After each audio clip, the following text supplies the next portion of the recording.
અધ્યાયનો 7મો પ્રશ્ન જોઈએ। નરમ સ્ટીલમાંથી બનાવેલા 4 પોલા અને સમાન નળાકાર વડે 50,000 કિલોગ્રામ દળવાળા મોટા સ્ટ્રક્ચરને આધાર આપવામાં આવ્યો છે। દરેક નળાકારની અંદર અને બહારની ત્રિજ્યાઓ અનુક્રમે 30 સેન્ટીમીટર અને 60 સેન્ટીમીટર છે। ભાર વહેંચણી સમાન રીતે થાય છે તેમ ધારીને દરેક નળાકારમાં દાબીય વિકૃતિની ગણતરી કરો। આપણને અહીંયા ઘનની જે નળાકાર હતો એનામાં અંદર અને બહારની ત્રિજ્યા આપેલી છે, તો અંદરની ત્રિજ્યા RI લઈ લઈએ અને એમાં જ બહારની ત્રિજ્યા નળાકારની જે છે એને RE લઈ લઈએ। અંદરની ત્રિજ્યા આપણને કેટલી આપી છે?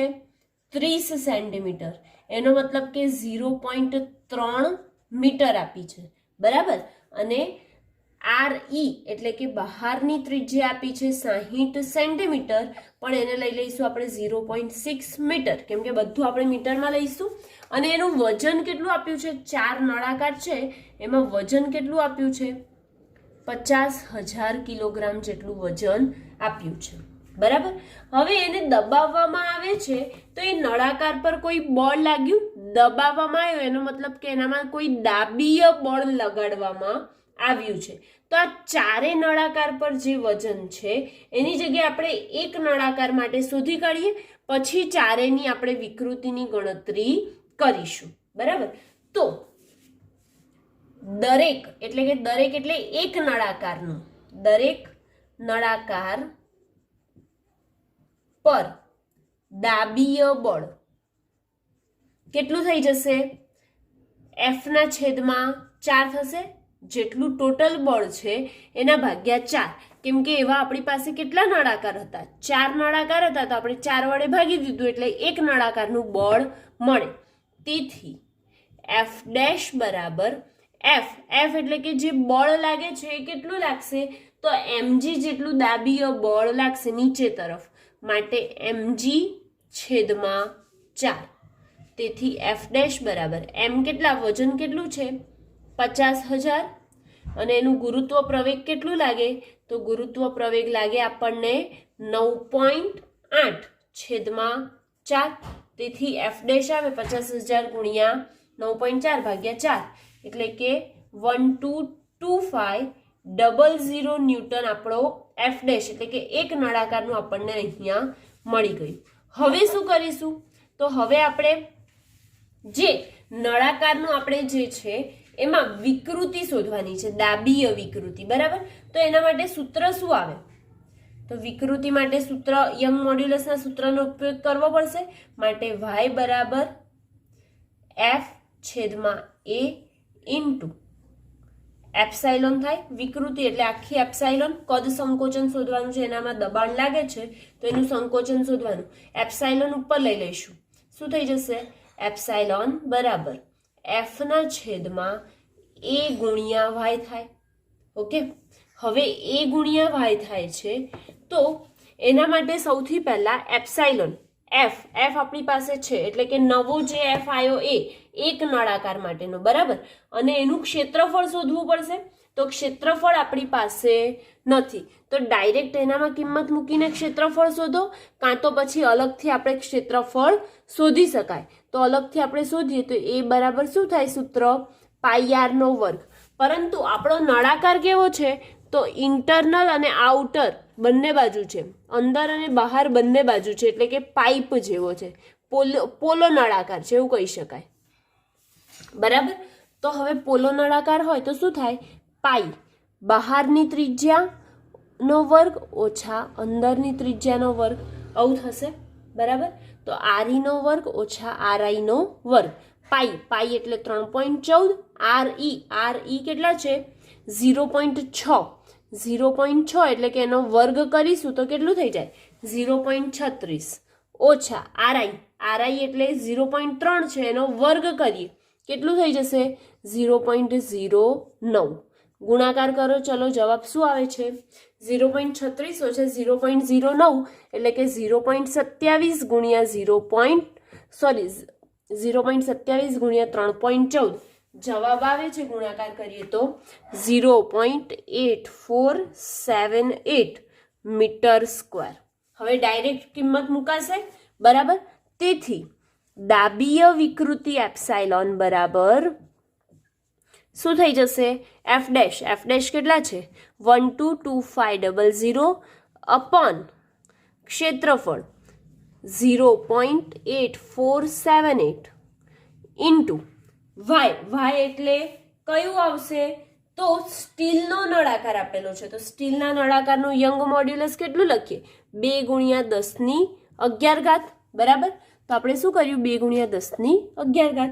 તેથી એપ્સાઇલોન બરાબર શું થઈ જશે? એનો ભાગાકાર કરીએ 122500 ડિવાઈડ બાય 0.8478 ડિવાઈડ બાય 28478.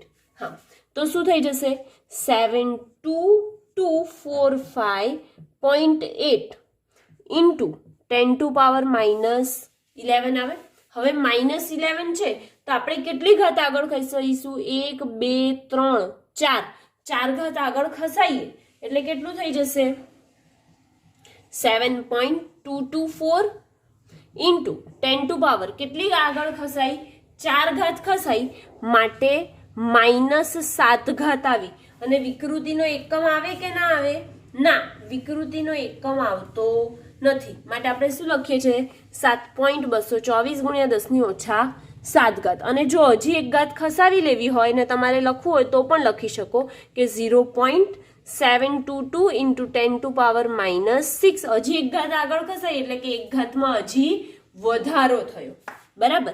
આ તો એક પદાર્થની દાબીય વિકૃતિ આવી, એક નળાકારની. આપણી પાસે કેટલા નળાકાર હતા? 4 હતા. માટે 4 નળાકારની દાબીય વિકૃતિ શોધવી હોય તો એપ્સાઇલોન ડેશ એટલે કે બધા નળાકારની દાબીય વિકૃતિ એવું લખી દઈએ ને આપણે, ઇઝી. તો બધા નળાકારની દાબીય વિકૃતિ બરાબર શું થઈ જશે? 4 ગુણ્યા દરેક નળાકારની દાબીય વિકૃતિ આવે, ગુણાકાર કરીએ આપણે. 4 ગુણ્યા 0.722 તો જવાબ આવે છે 2.88 ઇન્ટુ પાવર તો જે છે એની જ રહેવાની, માટે 2.88 ઇન્ટુ 10⁻6. આમ બધા નળાકારની જે વિકૃતિ છે એ આપણી પાસે કેટલી આવી? 2.88 × 10⁻6. અને વિકૃતિનો એકમ આવતો નથી, માટે આપણે વિકૃતિનો એકમ નથી લખ્યો. હવે આ પ્રશ્ન અહીંયા કમ્પ્લીટ થાય છે. અધ્યાયનો ફ્રેન્ડ્સ 8મો પ્રશ્ન છે એવો છે કે 15.2 મિલીમીટર ગુણ્યા 19.1 મિલીમીટર લંબચોરસ આડછેદનું ક્ષેત્રફળ ધરાવતા તાંબાના એક ટુકડાને 44,500 ન્યૂટન બળના તણાવ વડે ખેંચવામાં આવે છે. તેથી માત્ર સ્થિતિસ્થાપક વિરૂપણ ઉદ્ભવે છે. તો ઉદ્ભવતી વિકૃતિની ગણતરી કરો. શું ગણવાનું છે? વિકૃતિ ગણવાની છે. આપેલું શું છે? તો શરૂઆતમાં એનું પહેલા તો ક્ષેત્રફળ આપ્યું છે 15.2 મિલીમીટર ઇન્ટુ 19.1 મિલીમીટર. ઓકે, આપણે બધું જે છે સેન્ટીમીટરમાં નહીં લઈએ, કિલોમીટરમાં નથી લેતા, મિલીમીટરમાં નથી લેતા. શેમાં લઈએ છે? માત્ર મીટરમાં લઈએ છીએ, બરાબર. કેમ કે આપણે જે પણ એકમો લખીએ છીએ એસઆઈ એકમ લખીએ છીએ, માટે આપણે મીટરમાં લઈશું. તો શું થઈ જશે? 15.2 મિલીમીટરને મીટરમાં ફેરવું તો 10⁻3 ગુણ્યા 19.1 ગુણ્યા 10⁻3. આનો મીટર એટલે શું થઈ ગયો? મીટરનો વર્ગ. તેથી એ બરાબર કેટલું મળ્યું તમને? તો 15.2 ગુણ્યા 19.1 ગુણ્યા 10⁻3 -3 થાય, બરાબર.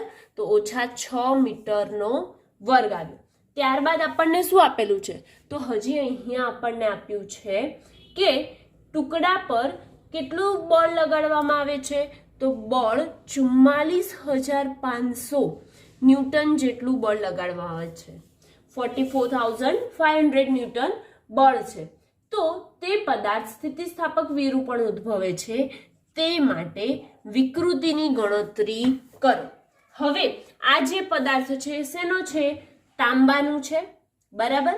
તો તાંબાનું છે લંબચોરસ માટે કોપર YC બરાબર કેટલું આવે 1.2 ગુણ્યા 10⁻11 ન્યૂટન મીટર સ્ક્વેર. હવે તમને એવું થતું હશે કે આ જે યંગ મોડ્યુલસ છે એની કિંમત ક્યાંથી લેવાની છે?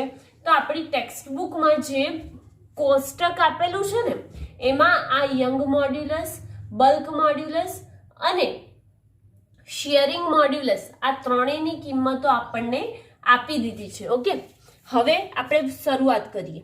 તો યંગ મોડ્યુલસનું જે સૂત્ર લઈશું સિગ્મા અપોન એપ્સાઇલોન. એપ્સાઇલોન શોધવાનો છે માટે એપ્સાઇલોનને હું ડાબી તરફ લઈ જઈશ, ભાગાકારમાં છે તો ગુણાકારમાં જશે, તેથી એપ્સાઇલોન બરાબર સિગ્મા અપોન વાય. સિગ્મા એટલે શું લખી શકશો? તો એફ ના છેદમાં એ ગુણ્યા વાય, બરાબર. એફ ના છેદમાં એ ગુણ્યા વાય તમે લખી શકો. તેથી એપ્સાઇલોન બરાબર એફ અપોન એ ઇન્ટુ વાય.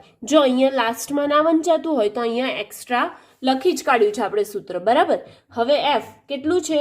44500 અપોન એ એટલે કિંમત મૂકીએ 15.2 into 19.1 into 10⁻⁻6 into Y. Y કેટલું છે? તો વાય છે 1.2 ઇન્ટુ 10⁻11. ઓકે, તેથી એપ્સાઇલોન બરાબર 44500 ભાગ્યા 15.2 ભાગ્યા 19.1 ભાગ્યા 1.2 કરીએ છે. કેટલો આવે છે એનો ભાગાકાર આપણે કર્યો તો 127.73 ગુણ્યા 10ની કેટલી ઘાત? તો 11 માંથી 6 જાય તો 5, ઉપર જાય તો -5, માટે 10ની ઓછા -5 ઘાત થઈ. 10ની -5 ઘાત થઈ.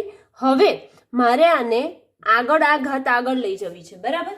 તો આગળ લઈ જવું તો કેટલી થઈ જાય? 2 ઘાત આગળ લઈ જઈશ, માટે 1.27 ગુણ્યા 10ની ઓછા 3 ઘાત. એકમ આવે ના આવે, માટે એપ્સાઇલોન જે વિકૃતિ આવી કેટલી આવી? 1.27 ગુણ્યા 10ની ઓછા 3 ઘાત. ઓકે, નેક્સ્ટ ક્વેશ્ચન જોઈએ 9. શું આપ્યો છે પ્રશ્ન? તો સ્કી વિસ્તારમાં ઉડન ખટોલા નો આધાર એક સ્ટીલનો કેબલ છે જેની ત્રિજ્યા 1.5 સેન્ટીમીટર આપેલી છે.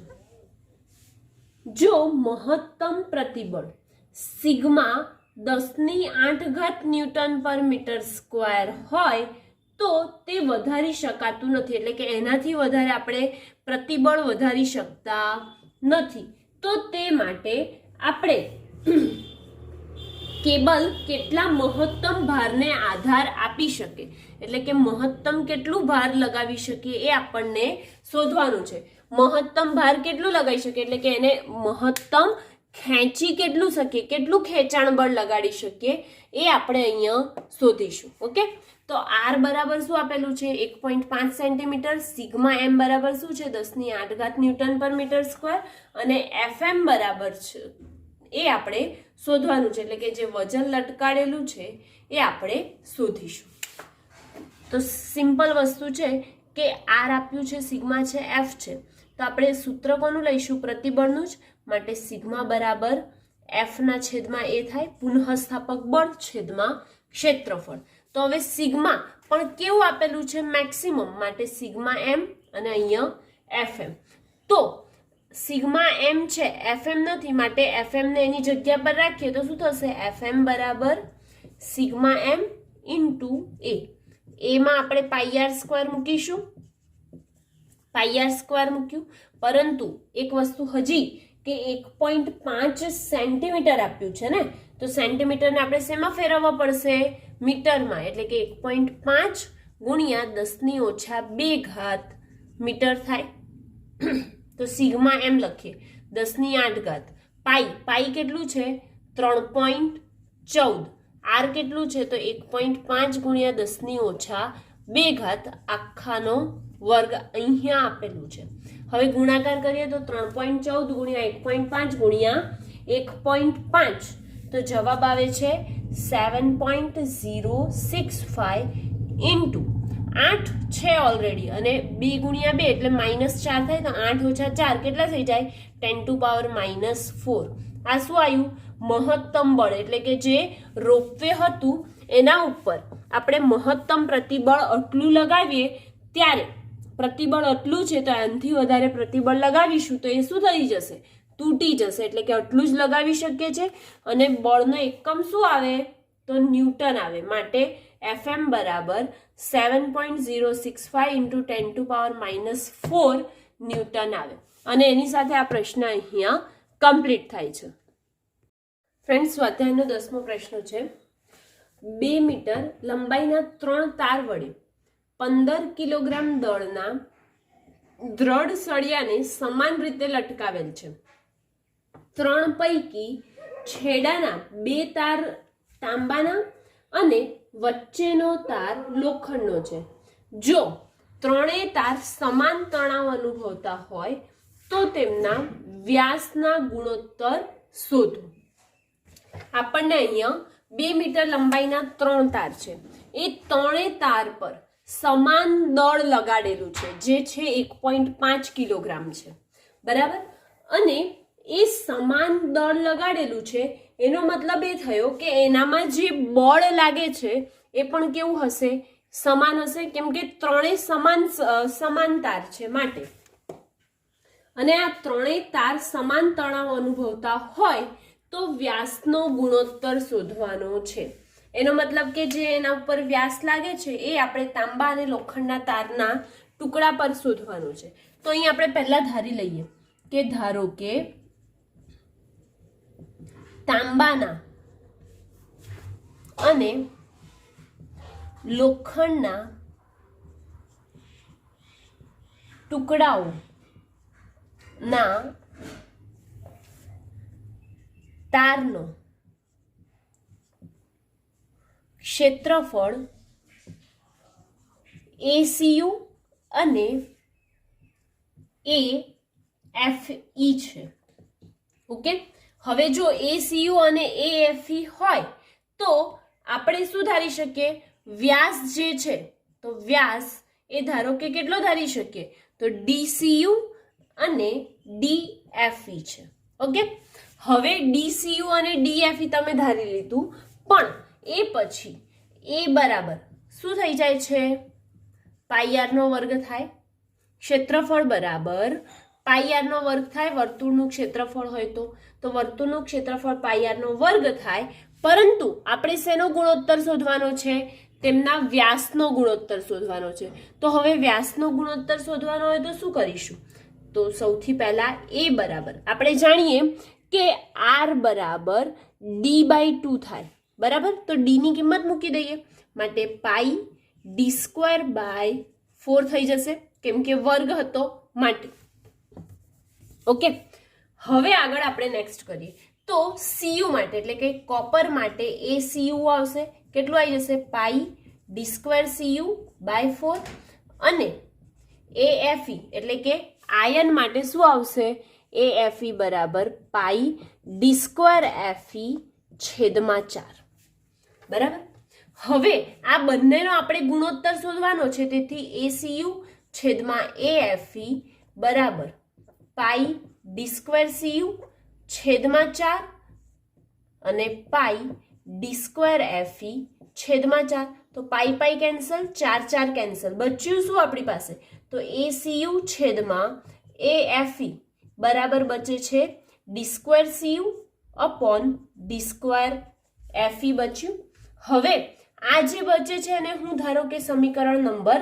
1 આપી દઉં છું હવે આ બધાનો ઉપયોગ આપણે શેમાં કરીએ તો બળમાં કરીએ બરાબર તો બળ માટે લગાવીએ તણાવ બળ કેવું લાગે છે સમાન લાગે છે માટે તેની વિકૃતિ જે છે એ પણ કેવી લાગશે એક સરખી લાગશે તેથી આપણે પહેલા લખીએ કે તાંબામાં વિકૃતિ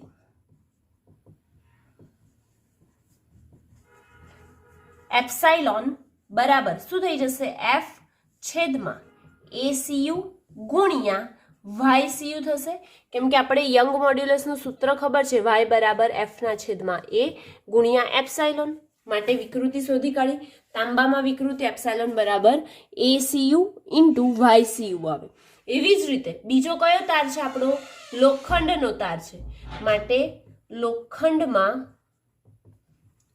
વિકૃતિ એપ્સાયલોન બરાબર કેટલી થઈ જશે? F છેદમાં AFE ગુણ્યા YFE થશે. ઓકે, હવે AFE ગુણ્યા YFE થતું હોય તો હવે આપણે એને બંનેને, કેમ કે વિકૃતિ સમાન ઉદ્ભવે છે માટે બંનેને આપણે શું કરી દઈએ? સરખાવી દઈએ. તો બંનેને સરખાવીશું તો શું મળશે?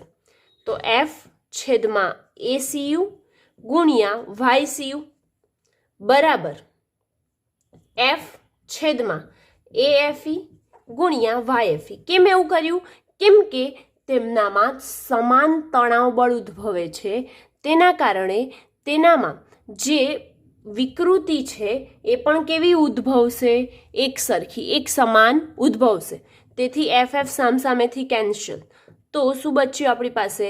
તો YFE છેદમાં YCU બરાબર ACU છેદમાં AFE. ઓકે, હવે YFE ની કિંમત એટલે કે લોખંડના તારનું અથવા તો લોખંડનું યંગ મોડ્યુલસ, બરાબર ને? તો લોખંડનું યંગ મોડ્યુલસ કેટલું થાય? લોખંડનું યંગ મોડ્યુલસ આપણને થશે 1.9 ગુણ્યા 1011 થશે. તો આપણે અહીં લખીશું 1.9 ગુણ્યા 1011 છેદમાં YCU એટલે કે કોપરનું 1.2 ગુણ્યા 1011 ACU છેદમાં AFE બરાબર શું લખ્યું તું? D2CU છેદમાં D2FE લખ્યું તું સમીકરણ 1 ઉપરથી. તો હવે આપણે તો આમનો ખાલી ગુણોત્તર જોઈએ, અહીંયા તો વર્ગ આપી દીધો છે તો આપણે વર્ગની જગ્યાએ શું લઈ લઈશું? વર્ગમૂળ. તો વર્ગમૂળમાં શું આવી જશે? વર્ગમૂળમાં આવશે 1.9 અપોન 1.2. 1.9 ભાગ્યા 1.2 કરીએ તો જવાબ આવે 1.58 અને એનું વર્ગમૂળ કાઢીએ તો કેટલું આવે છે? 1.258 બરાબર. એના છેદમાં 1 આવ્યું માટે આપણે કહી શકીએ કે DCU રેશિયો DFE એટલે કે DCU અને DFE નો ગુણોત્તર આપણને આવે છે 1.258:1. ઓકે, અને આ આપણો આન્સર છે. એની સાથે આ પ્રશ્ન અહીંયા કમ્પ્લીટ થાય છે. ઓકે.